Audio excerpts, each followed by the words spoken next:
So this particular video is going to look at biological rhythms, and in particular something called circadian rhythms.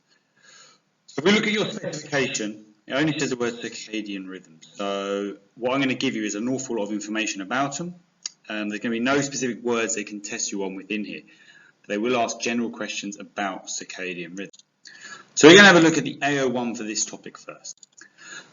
So we're going to have a quick look at a few key definitions that you need to know. We're going to go through these terms in a lot more depth in future videos, but it's important you have an understanding of them because we're going to mention some of them here. So a biological rhythm is basically a change in our body patterns that occur in a cyclical fashion. And it's influenced by a number of things. Firstly, these are influenced by our internal body clocks. Okay, so these are things like hormones that are released that affect, let's say the cyclical pattern could be sleep. Okay, sleep is a biological rhythm. It occurs once a day, once a day, once a day. So sleep is influenced by our internal body clocks. Hormones are released to make us drowsy. And it's also influenced by external changes in our environment. Things such as light. Okay, as it gets darker, that sends us to sleep. So we've got different key terms here that you're going to have to know, and there's a video a little bit later in the specification that we're going to be looking at. Internal body clocks are called our endogenous pacemakers, and anything external, anything like light for example, external from us, are called exogenous zeitgebers. Okay, so we've got endogenous pacemakers and exogenous zeitgebers. So we're going to learn these terms in a lot more depth and how to remember them in our lessons, but for now just make a little note of what they actually mean. We've got different types of biological rhythms. So some occur many times or once or many times in a day. Okay, and these are ultradian rhythms. We've also got some that take far longer than a day to complete. And these are infradian rhythms. Okay, that might be things like the menstrual triangle. So some occur once a day, like ultradian rhythms. Some take longer than a day, like infradian rhythms. And these are four key terms. The next video we're going to watch in this topic looks at ultradian and infradian rhythms. And the final one in this topic will be on endogenous pacemakers and exogenous zeitgebers. But do not worry if you don't quite understand what these terms mean. We will go into them in a lot more depth.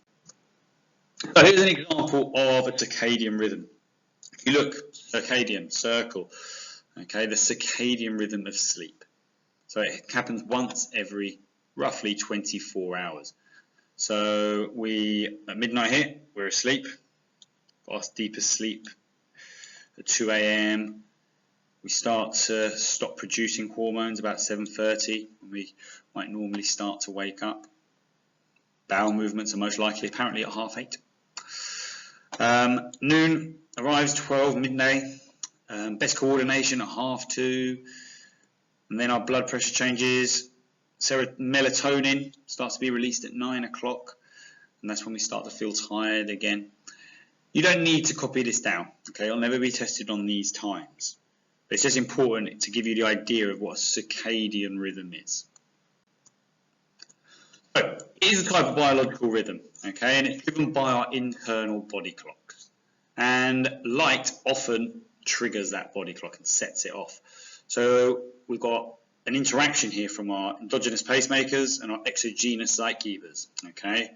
Internal body clocks, external light. And it's subject to a 24-hour cycle.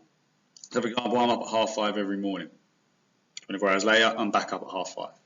Back up at 5:30 every day. That's a 24-hour cycle that goes on.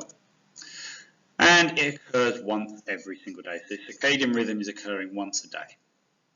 We have other circadian rhythms as well, not just sleep. So we've got body temperature. It takes a cyclical fashion. So it's highest in the afternoon and lowest at morning. So these change throughout the day. Okay, and the same sort of change in body temperature will happen day on day. So a circadian rhythm, we were to define it in an answer in your exam. It is a pattern of behaviour that occurs every 24 hours. And it's set and reset by environmental light levels. Okay, so this is what we're looking at. We're going to be looking at sleep and the sleep-wake cycle. And what is the point? Why do we have circadian rhythms? What is the point of them at all? So really, the whole purpose of these circadian rhythms is that it optimizes our physiology. Okay, it sort of makes our bodies more efficient, and it also makes our behavior more efficient, so that we can best meet the needs of day and night cycle. So if you think back from like an evolutionary point of view, we'd want to spend as much time up in the day as we can while it's sunlight hunting, and then when it gets dark, it's a bit more dangerous. We need to recuperate, so we sleep during the night. And like I've already said, this whole cycle, this sleep-wake cycle, is controlled by our biological clock, so our endogenous pacemaker. And it's also influenced by external cues such as light. Sleep-wake cycle is pretty obvious. Okay, we feel drowsy at night, we feel alert during the day. And it shows us the effect of light, and daylight especially, because it's such an important exogenous zeitgeber on the sleep-wake cycle. It determines when we fall asleep, it determines when we wake up. And this cycle usually lasts about 24 hours. And the question I'm going to pose to you now is, if we had no idea whether it was day or night, would we still fall asleep and wake up at regular intervals? Okay, so you have no idea whether it's day or night. I'll lock you in a room for a couple of months. Would you still fall asleep and wake up at similar times? Have a quick little think before we move on. And there are a number of studies that have looked into this particular phenomenon, and we're going to have a quick look at what their research suggests. So the first study we're going to have a look at is Siffre's cave study. And what he did was he spent 2 months in a cave in the Alps. So no sound, no natural light at all, just 2 months in a cave. He did have access to food and drink, and what happened was he resurfaced in mid-September in 1962, and he thought that it was mid-August. So he spent 2 months in there, and he basically thought that he was a month behind. So his biological clock was 24 to 25 hours. He recorded the timings as he was there. And he did continue to fall asleep and wake up on a regular schedule. So even though he was 2 months in a cave with no light, he was on a regular schedule. So it shows that he had a biological clock, and this ran at its natural rate, and that his circadian rhythm, his sleep-wake cycle, persisted despite the absence of any exogenous zeitgebers. So despite the fact there was no light, he still kept a 24 to 25 hour sleep cycle. So maybe we have an internal body clock that is too hard to override by anything else. There's also been some bunker studies done by Weaver and Ashcroft, and what they did was they got a group of participants and made them live in a World War II bunker for 4 weeks. So no natural light whatsoever, I'm just going to live in this bunker for 4 whole weeks. And he found that their sleep-wake cycle lasted just under 25 hours. So what can we take from this? Well, they thought that our natural sleep-wake cycle must be somewhere between 24 to 25 hours. But our sleep cycle is entrained, so it's really affected by exogenous zeitgebers. Okay, so light and daylight during the day is based around a 24-hour cycle. So maybe that's why our usual sleep-wake cycle will be about 24 hours long. Okay, our natural sleep cycle might be somewhere between 24 to 25, but because of daylight, we've been trained by the daylight basically to have a 24-hour sleep cycle. So, can we speed up the sleep-wake cycle? Well, Folcard wanted to have a look at this. He got 12 participants and made them live in a cave for 3 weeks. He got them to go to bed when it said 11:45 on the clock and rise again at 7:45 a.m. So the same thing for 3 weeks. Go to bed when you see 11:45, wake up when you see 7 or when it goes off at 7:45 a.m. But unknown to participants, he sped the clock up so that their sleep-wake cycle actually only lasted for 22 hours. So the clock was just sped up every so often, so a much shorter sleep-wake cycle. And not one participant was able to adjust to this new regime. So before, where I was saying I usually wake up at 5:30, so they would have put me inside this cave and they would have sped up the clock, so I was actually waking up at 3:30. Okay, going to bed at my normal time, but waking up 2 hours earlier. And they found none of the participants could actually adjust to this new regime. And that there was clearly a strong circadian rhythm that can't be overridden by changes in our external environment. Okay, we took away their light, there's no effect of light, but still nobody could adjust their internal body clock. So our circadian rhythms, our internal biological clocks, must be exceptionally strong and powerful. Right, we're going to look at the AO3 now for this topic. And the first thing is that our understanding of circadian rhythms has a big practical application for shift work. Okay, shift work has been found to lead to desynchronization of circadian rhythms. And by that I mean, if you're working night shifts, that messes up your sleep-wake cycle. Okay, night shift workers usually suffer concentration lapses about 6 AM. And this increases the chance of accidents.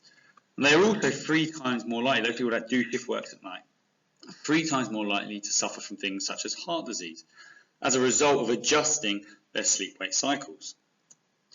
And this research has a number of economic implications. If you think about it, we want to maintain worker productivity and prevent accidents in the workplace. So by understanding how circadian rhythms are changing and maybe making people think more about when they're sleeping during the day, we might be more likely to prevent accidents in the future. Also, the practical application for the use of drug treatment. So by understanding circadian rhythms and their impact on health, we can understand how to administer drugs more effectively. For example, the risk of heart attack is greatest in the morning. Okay, of all the studies done, we've got the greatest risk of heart attacks early in the morning. So what we do is we get people to take drugs at night, which are then released throughout the night. Okay, so we can start to understand peak times for drug administration, and we can understand when's the best time to give certain doses of drugs. And this can be used to help treat a range of disorders such as cancers, epilepsy, respiratory issues, and increase the efficiency of our drug treatment. So by understanding those circadian rhythms, we understand when hormones are released more, when drugs will get into our system a bit more, and they found mostly that giving them at night time so that they're released will have a greater impact on health. One of the big issues with the studies is that they only really investigated one or a small number of individuals, or a handful of people. So obviously it's really difficult to generalize the results of these to the wider population. So we've got things like individual differences where certain individuals might respond differently if they were put in the same situation. And it might be that these people just responded in atypical or different ways to everybody else. So that is one of the major issues with this theory. So we're going to look at the fact that a lot of the studies done have poor control.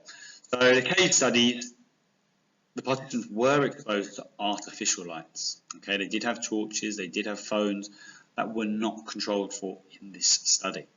Okay, so the assumed only natural light could influence our biological rhythms.